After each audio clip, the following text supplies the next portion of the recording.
Hello and welcome to your favourite channel Braino solution. देखो बच्चों, यहाँ तुम्हें प्रूफ करना है कि √5 एक इर्रेशनल नंबर है। ठीक है, क्लियर है? सब बच्चों को पता होगा कि भाई ये इर्रेशनल है, लेकिन ये प्रूफ कैसे करा जाएगा। ठीक है, तो हम क्या लेके चलेंगे यहाँ पर कि √5 इज़ अ रैशनल नंबर। ठीक है, हमने ये सपोज कर लिया कि √5 जो है वो एक रैशनल नंबर है। ठीक है, क्लियर है? अब देखो √5 को हम कैसे लिख सकते हैं? This is equal to P/Q। ठीक, क्योंकि ये रैशनल नंबर है। यहाँ P और Q क्या है बेटा? P एंड Q आर को प्राइम नंबर्स। ठीक, को प्राइम का नाम मतलब क्या होता है? को प्राइम नंबर्स का कि P और Q का जो कॉमन फैक्टर होगा वो सिर्फ 1 होगा, 1 के अलावा कोई भी नहीं होगा। जैसे कि 5 और 7 है ना, ये दोनों क्या है? को प्राइम नंबर्स है। 5 और 7 का जो है कोई 1 के अलावा कोई भी कॉमन फैक्टर नहीं है, तो 5 एंड 7 आर को प्राइम नंबर्स। समझ में आ गए?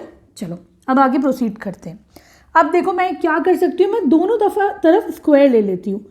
√5 का भी स्क्वायर, ठीक, और P/Q का भी स्क्वायर ले लेती हूँ दोनों तरफ। ठीक, इसको क्या हो जाएगा? √5 का स्क्वायर 5 हो जाएगा। ये क्या हो जाएगा? P²/Q²। ठीक है, क्लियर है? अब देखो हम क्या लिख सकते हैं बेटा इसको। मैं ये Q ऊपर लेके आ जाती हूँ, तो ये क्या हो जाएगा? 5Q² = P²। ठीक है, इसका मतलब क्या है? 5Q² = P²। इसका मतलब ये है कि 5 की टेबल में P² आता है कि नहीं? जैसे सपोज करो यहाँ पे तुम 1 भी रख सकते हो, 2 भी रख सकते हो, 3 भी रख सकते हो, है ना?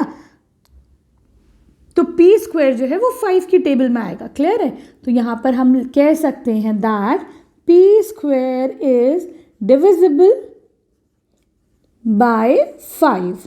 ठीक है, क्लियर है? अगर P² 5 से डिविजिबल है तो इसका मतलब क्या होता है बेटा कि P is also divisible by 5। ठीक है, अगर P² डिविजिबल होगा 5 से तो P भी डिविजिबल होगा। कैसे? सपोज करो ये P की वैल्यू है तुम्हारी 15। ठीक है, 15 देखो 5 से डिविजिबल है ना? 15 का स्क्वायर 15 × 15 है ना? तो अगर मैं सिर्फ एक P लेती हूँ तो देखो 15 भी 5 से डिविजिबल है कि नहीं? आया मतलब समझ में? अगर P² 5 से डिविजिबल है तो P is also divisible by 5। ठीक, क्लियर है? इसको तुम ले लो बेटा, इसको मान लो तुम इक्वेशन 1। ये तुम्हारी अब हो जाएगी इक्वेशन 1। ठीक है,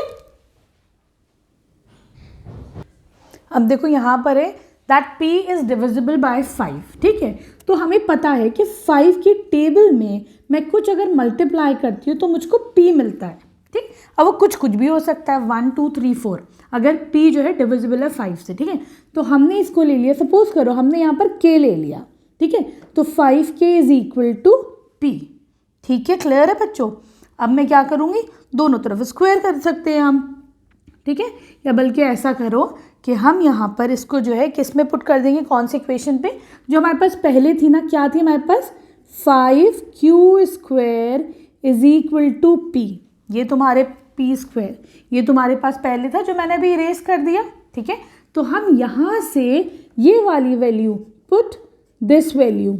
ठीक है, कहाँ पे पुट करनी है? तुम्हें इस इक्वेशन में पुट करनी है। ठीक है, तो हम इसको लिख सकते हैं 5Q² = P क्या है? 5K। ठीक है, तो इसको लिख दो 5K का स्क्वायर। ठीक है, अब देखो यहाँ से बच्चों ये क्या हो जाएगा? 5Q² = 25K²। ठीक है, क्लियर है? सही। अब देखो यहाँ से Q² कितना हो जाएगा? Q² = 5 नीचे आ जाएगा, है कि नहीं? डिवीजन में चला जाएगा तो 5 5 = 25, तो ये हो जाएगा 5K²। ठीक है, आगे समझे मैंने क्या करा? यहाँ से 5 उठा के डिवीजन में ले गए, तो क्या बचा? 5K² बचा। ठीक है, क्लियर है? इसका मतलब क्या हुआ बच्चों? इसका मतलब ये हुआ कि 5 जो है वो Q² को भी डिवाइड करता है कि नहीं? तुमने 5 में कुछ मल्टीप्लाई करा तो तुम्हें Q² मिल रहा है कि नहीं? 5 की टेबल में आपको Q² मिल रहा है कि नहीं? तो तुम लिख सकते हो this implies that 5 divides Q²। ठीक है, 5 की टेबल में Q² आता है, अगर उसका स्क्वायर आता है तो वो नंबर भी आता होगा, है ना? इसका मतलब है 5 डिवाइड्स Q। ठीक है, 5 की टेबल में क्यू भी आता है, ठीक है, क्लियर है। इसको तुम मान लो इक्वेशन 2, ठीक है, सपोज दिस इज इक्वेशन 2, ठीक। तो बच्चों बताओ पहली इक्वेशन में क्या आया था कि 5 डिवाइड्स p, दूसरी इक्वेशन में क्या आया है तुम्हारे पास 5 डिवाइड्स q, है ना। तो इसका मतलब p और p and q have 5 as common factor, they have 5 as common factor, ठीक है।